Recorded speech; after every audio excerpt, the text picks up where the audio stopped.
Welcome to the Deep Dive. Today, we're going way back, exploring some ancient wisdom. We're looking at how believers, centuries ago, really figured out how to live their Christian faith when things got tough. Yeah, it's fascinating stuff, and it speaks so much to our own walk with our Lord today, doesn't it? There are some really powerful insights here. Definitely. So, who are we focusing on? We are stepping back into the 4th century AD, a pretty tumultuous time, actually, and we're meeting this remarkable figure, Aphrahat. He was a Syriac Christian cleric. Okay, Aphrahat. Right. And he's widely believed to have served as a bishop back in Nineveh, that ancient city, loads of biblical history there. He was basically a guide for his people during a period of, intense pressure. And 4th century Persia. Uh-huh. That wasn't exactly an easy time or place for Christians, was it? Oh, not at all. It was incredibly difficult. You had severe persecution happening under the Persian king, Shapur II. Right. Think about it, just deciding to leave the official state religion, that was a capital crime, punishable by death. Wow. Seriously. Seriously. And on top of that, Christians were often looked at with suspicion, seen as disloyal, maybe even unpatriotic, because their faith sometimes seemed to align them more with Roman ways than Persian ones. They were really caught in a tough spot, politically and religiously. So Aphrahat, seeing all this, you felt called to step in. Exactly. He saw his community struggling and navigating these, really volatile waters, and he stepped up to provide guidance to strengthen their faith. How did he do that? I mean, in such a dangerous climate. Well, his main way was through writing. He wrote a series of works we now call the Demonstrations. They were basically treatises, often written because someone in his community actually asked for guidance on a topic. They offered real practical instruction on Christian faith and living. They were like spiritual lifelines for them. So for this deep dive, we're looking at one specific demonstration. That's the plan. We're going to focus on his very first one, simply titled On Faith. On Faith. Feels like the right place to start. Foundational. It absolutely is. Aphrahat knew that when you're facing intense trials, faith isn't just, an abstract idea. It's your core. It's about survival, spiritual endurance. And while he did write about other incredibly important themes later, things like love, how central that is, and how we become a temple of God, this first one, On Faith, it really lays the groundwork. So our mission here, for you listening, is really to unpack the wisdom in On Faith. To see what it meant to live by faith back then, and crucially, what lessons are there for your walk with our Lord right now. Exactly. We'll touch on those other themes like love and the temple of God, maybe just briefly, saving a deeper look for another time. But today, it's all about building that foundation of faith with Aphrahat. All right, let's dive in. Aphrahat starts On Faith with this really interesting analogy. He compares faith to a building. Yes, he does. He says faith is like a structure that's compounded of many things, and it's perfected by many kinds of work. So not just one single thing, but lots of elements coming together. Precisely. He sees faith as something dynamic, something you actively construct, not just a belief you hold passively. It's like, putting together a really solid building piece by piece. And what's the most important piece? The foundation. Absolutely. For Aphrahat, the bedrock, the true stone, as he calls it, is our Lord Jesus Christ. No question. The true stone. I like that. Yeah. And he emphasizes that the entire structure of a believer's life has to rest on this stone. If it does, he says, it cannot be shaken by the waves, nor can it be injured by the winds. Wow. That's a powerful image, especially given the storms his community was facing. Unshakable. It really is. It completely reframes what built to last means in a spiritual sense. And he connects this idea, this stone, back to the Old Testament, all right? He doesn't just pull it out of thin air. No, definitely not. He's deeply rooted in Scripture. He points out that the prophets beforehand called him the stone. He's showing that this isn't a new idea, but something God has been revealing all along. Does he mention any specific prophecies? He does. He specifically brings up Zechariah chapter 3, verse 9, where it says, "On this stone will I open 7 eyes." 7 eyes on the stone. What does Aphrahat make of that? It's fascinating. He interprets these 7 eyes not just as sight, but as representing the multifaceted operations of the Spirit of God resting on Christ. Okay, operations of the Spirit, like what? He actually draws from Isaiah chapter 11, verses 1 and 2 to list them. Wisdom, understanding, counsel, courage, knowledge, and the fear of the Lord. Those 6, plus the Spirit itself, make 7 aspects. So these qualities are what make the stone, Christ, so perfect and complete. That's how he sees it. These are the 7 eyes of the Lord which look upon all the earth, quoting another verse from Zechariah chapter 4. It paints this beautiful picture of God's complete, watchful, guiding presence through Christ, who is our foundation. Like the foundation itself is imbued with everything we need. Exactly. And there's also this lovely connection he makes between the divine and the human in faith. He quotes King David. From the Psalms. Yes, where David says, "Faith shall spring up from the earth," and links it with, "Righteousness look down from the heavens." Faith springs up from earth. Righteousness looks down from heaven. What's that telling us? It shows it's a two-way street, doesn't it? Faith isn't something we just, generate entirely on our own power. It springs up within us, from the earth of our being, yes, but it's in response to God's grace, his righteousness looking down from above. It's a divine initiative met by human response, a partnership. I like that, a partnership. So Aphrahat lays this theological foundation, and then he moves on to show faith in action. He does. He turns to the Old Testament to provide concrete examples. He wants to show that faith isn't just theory, it's a living, active force that gets things done. And he starts with Moses. Moses, okay. A giant of faith. Yeah. What specific examples does Aphrahat highlight? He points to some incredible moments. First, the huge one, parting the Red Sea. Talk about faith in action. That was pure divine power responding to Moses' trust, opening a path through impossibility. Right, Exodus 14. Amazing. Then he mentions Moses' hands being held up during the battle against Amalek. Remember that. As long as his hands were raised in faith, Israel prevailed. That steadfast posture, supported by Aaron and Hur, it was crucial. Yeah, Exodus 17. So it's about endurance and faith, too. Definitely. And it wasn't just about external battles. Aphrahat also notes Moses fasting for 40 days up on Mount Sinai. That's deep spiritual discipline, born from absolute trust in God's call and presence. And military victories, too. Yes, he mentions the conquests of Sihon and Og, the Amorite kings from the Book of Numbers. All these are presented as acts rooted in Moses' unwavering faith and obedience to God. Okay, so Moses is a key example. Who else? Joshua, naturally, Moses' successor. Aphrahat highlights his faith-driven achievements too. Like dividing the Jordan River. Exactly. Similar to the Red Sea, faith clears the way into the Promised Land. And then the walls of Jericho. Falling down with shouts and trumpets. Not exactly conventional warfare. Not at all. Pure faith in God's strange command.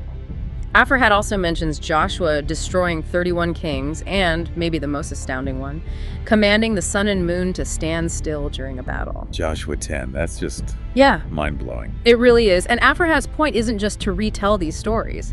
He's showing his readers and us that faith is the engine of God's power in the world. It allows ordinary people to do extraordinary, even impossible things. It challenges us to see faith as this active, world-changing force. So he wraps up this section with a summary. Yeah, powerful one. He says, all the righteous, our fathers, and all that they did were victorious through faith. And then he directly quotes Hebrews 11. By faith they prevailed. Hebrews 11, the great hall of faith. It really drives the point home. This makes you think, what kind of person has this kind of faith? That's a great question, and Aphrahat touches on it. He references Solomon's question from Proverbs, many men were called merciful, but who finds a faithful man? Suggesting true faithfulness is rare. Easy to talk about, harder to find. Right. And he also brings in Job. Job, in the midst of unimaginable suffering, declaring, my innocence will not pass from me. I shall hold fast in my righteousness. That's from Job 27. Holding fast no matter what. Exactly. Aphrahat uses these to show that real faith isn't fragile.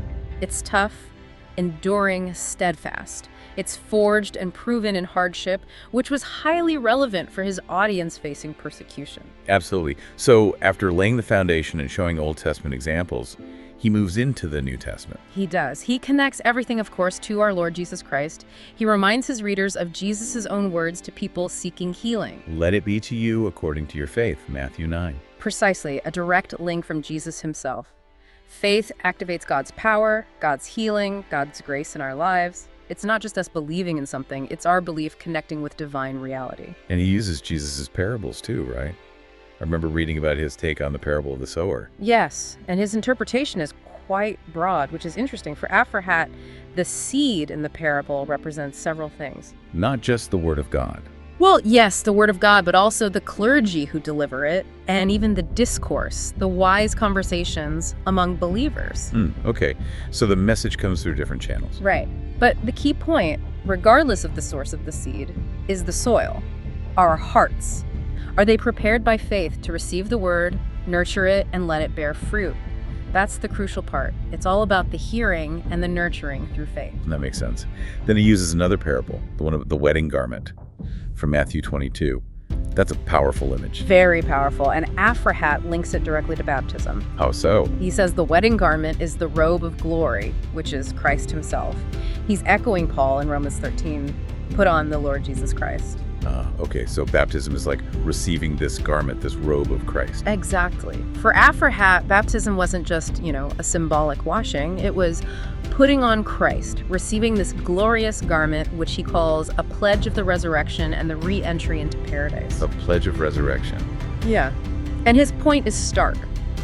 Without this garment, without being clothed in Christ through faith and baptism, you can't enter the heavenly feast, the wedding banquet.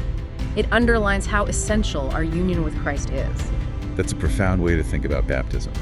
And he also talks about the 10 virgins. He does, from Matthew 25. Yeah. He connects this parable to keeping the meeting time of the bridegroom.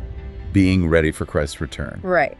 For Aphrahat, these virgins are followers of Christ. They're called to be constantly vigilant, watchful, awake spiritually, kind of like the angels. The oil in their lamps isn't just about doing good deeds in general. It's more specific. It seems to represent the active, continuous nurturing of their faith, making sure they're prepared, spiritually fueled, for whenever the bridegroom arrives. It's another call to not be passive in our faith, but actively watchful and ready. So all these examples, Old Testament, New Testament parables, they all point toward living an active, vibrant life of faith. Absolutely. And Aphrahat brings this encouragement directly to his readers and, by extension, to you listening today. He says that if you read and learn the works of faith, you can become like that good soil in the parable. The tilled land upon which the good seed fell. Exactly. And produce fruit 100-fold and 60-fold and 30-fold. It's this amazing promise of spiritual fruitfulness. And there's a reward associated with that. Yes. He says that when you come to your Lord, he may call you a good servant and prudent and faithful, who on account of his faith that abounded is to enter into the kingdom of his Lord. It's about hearing, well done, because your faith was active and produced results. That's incredibly motivating. He also has this beautiful way of describing God's word and presence, doesn't he? Something about it being infinite. Oh, yes. It's a wonderful passage. He says the words of God are infinite, nor will they be concluded. He uses these analogies. Like the sea. Right. You can't diminish the sea just by taking some water out, and you can't count all the stars. In the same way, he says, Christ isn't diminished when he comes to dwell in many believers through his Spirit. So God's presence in us isn't like dividing up a limited resource. Not at all. It's a reminder of God's limitless nature, his power, his word, his presence within us. It's an inexhaustible wellspring. We can all draw deeply from it, and there's always more. That's comforting. But Aphrahat doesn't just offer comfort. He includes warnings, too, about vigilance. He does. He's very realistic about the spiritual life. He warns that when the Holy Spirit departs from a man who has received it, Satan draws near to cause him to sin. So we need to guard that relationship with the Holy Spirit. Constantly. Aphrahat talks about the ongoing contest against our adversary, as he puts it in another demonstration. He understood spiritual warfare. Faith isn't a one-and-done thing. It requires that continuous nurturing, watchfulness, and dependence on the Spirit. It really emphasizes that our walk is active, a daily commitment. Precisely. We have to remain vigilant, holding fast to Christ, our foundation, and the Spirit's presence within us. So wrapping up this deep dive into Aphrahat's first demonstration on faith, it's been incredibly rich. Christ as the true stone, the foundation. Yeah. Absolutely essential. And seeing faith lived out through figures like Moses and Joshua, it really brings it to life. And the parables, interpreted through Aphrahat's lens, calling us to be like good soil, wear the wedding garment of Christ, keep our lamps full. It's all about active, vigilant, fruitful faith. It really is. And it's clear, as we mentioned, that for Aphrahat, faith is the starting block, but it naturally lines into other vital areas. Like love. Exactly. He says beautifully somewhere else, after faith, love is excellent. On it, a firm edifice is erected, and also that knowledge is completed in love, and faith is confirmed in love. So faith and love, they build on each other. And becoming God's temple, you mentioned that earlier too. Yes, another profound theme for him. How God's incredible majesty actually burrows into the little heart, as he puts it, and lives within us through baptism, making us his dwelling place. Really amazing thoughts. Definitely things we need to explore in future deep dives. Looking forward to it. But for now, perhaps a thought for you to carry with you from today's discussion. Okay. If our faith, as Aphrahat describes it, is like this building founded on the unshakable stone of Christ, meant to withstand any storm, what's the next stone God is calling you to lay right now?